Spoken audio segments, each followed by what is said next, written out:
if We're very close to case it. po na hindi ma-approve yung motion? We're very close to filing the plunder charges, but we still have to cross the T's and dot some I's and probably put periods in sentences. Yun na lang, ganun kalapit na yan.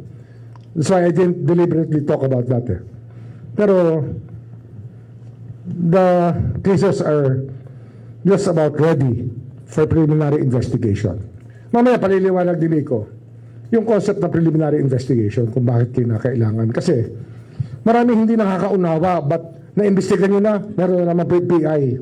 Eh, ganoon po talaga ang lipunan na may sistema ng batas na pinangangalagaan ang karapatan ng bawat isang nasasakdal.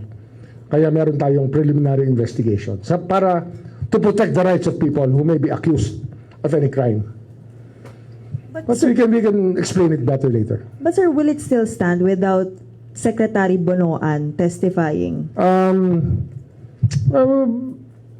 Ano yan eh, alam mo, when it comes to a case like that, it's not as simple as you want it to be.